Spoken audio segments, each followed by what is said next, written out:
ఈ రోజు మార్కెట్‌లో భారీ ఫ్లక్చుయేషన్స్ అయితే ఎక్కువైపోయినాయి. ఎందుకు ఫ్లక్చుయేషన్స్ ఎక్కువైపోయినాయి? And Iran and Israel war తర్వాత యూఎస్ అండ్ ఇరాన్ వాళ్ళు పాకిస్తాన్‌కి వెళ్ళడం జరిగింది. సో, అక్కడ కొన్ని పీస్ టాక్స్ అనేది కొన్ని ఫెయిల్ అయినాయి అనమాట. ఎందుకు ఫెయిల్ అయినాయి? దానివల్ల రీజన్స్ ఏంటి? అండ్ ఇప్పుడు మార్కెట్‌లో జరుగుతున్న సిట్యుయేషన్స్ ఏంటి? దీని గురించి మనం తెలుసుకుందాం. ఈ వీడియో ఎండ్ వరకు చూడండి. మా ఛానల్‌ని ఫాలో అండ్ సబ్స్క్రైబ్ చేయండి. Hello guys, this is Nihal. Welcome to social post stock market. Nifty ఎక్కడ క్లోజ్ అయిందంటే 23,842 దగ్గర క్లోజ్ అవ్వడం జరిగింది. అండ్ సెన్సెక్స్ కనుక మనం చూసుకున్నట్లయితే దగ్గర ఒక 702 పాయింట్స్ వరకు అక్కడ పడిపోవడం జరిగింది.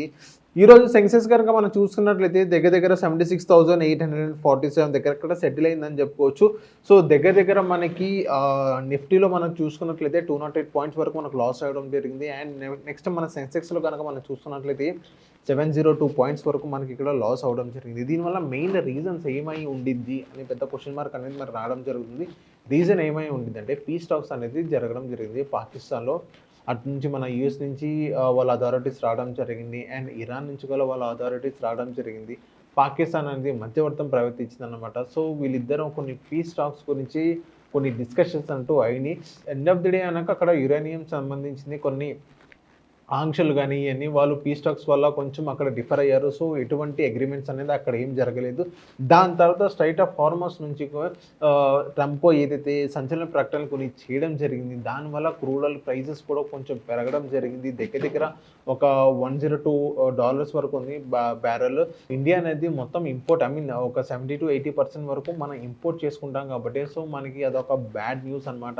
ఈ పీస్ టాక్స్ అనేది ఎప్పటికీ క్లోజ్ అవుతుందో ఎవరికి తెలియని సిచ్యువేషన్. దానివల్ల మార్కెట్ అనేది నెగిటివ్గా రియాక్ట్ అయింది. US naval blockade declaration వల్ల గ్లోబల్ సపోర్ట్ చైన్ అనేది డిస్టర్బ్ అయ్యే ఛాన్స్ అనేది ఉంది. దీనివల్ల వరల్డ్ వైడ్ మార్కెట్ మొత్తం కొంచెం ప్రెజరైజ్ అయ్యే సిచ్యువేషన్స్ మనం అందరం కల్పిస్తున్నాం.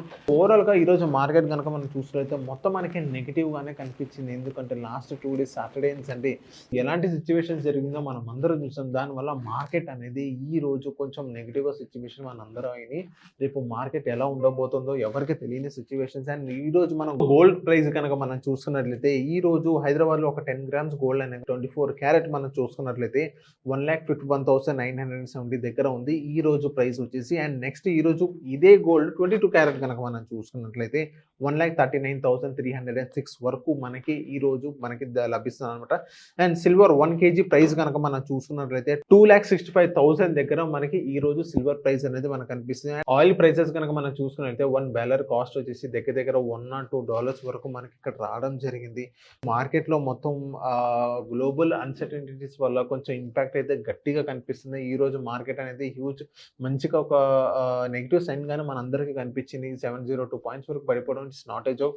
ఏదైతే లాంగ్ టర్మ్ ఇన్వెస్టర్స్ అయితే వాళ్ళైతే కాషియస్ గానే ఉంటారు. ఏదైతే షార్ట్ టర్మ్ ట్రేడర్స్ ఎవరైతే ఉన్నారో ట్రేడర్స్ కొంచెం కాషియస్ గా ఉండండి. ఇలాంటి సిచ్యువేషన్స్ లో మీరు కొంచెం జాగ్రత్తగా ఉండండి. సో ఈ షార్ట్ టర్మ్ ఎవరైతే ట్రేడర్స్ ఉన్నారో వాళ్ళు కొంచెం జాగ్రత్తగా ఉండమని నేనైతే చెప్తున్నాను. ఇది ఈ రోజు మార్కెట్ అప్డేట్. రేపటి మార్కెట్ ఎలా ఉండబోతుంది, రేపు కొంచెం పాజిటివ్ ఓపెన్ అవుతుందా లేకపోతే నెగిటివ్ గా ఓపెన్ అవుతుందా, ఈ రోజు నైట్ ఎలాంటి సిచ్యువేషన్ ఎలాంటి న్యూస్ వినబోతున్నాం, ఎలాంటి న్యూస్ మనకి రాబోతుంది అనేది ఫర్దర్ గా మనం తెలుసుకుందాం. అంటిల్ దెన్ మా ఛానల్ని ఫాలో అండ్ సబ్స్క్రైబ్ చేయండి.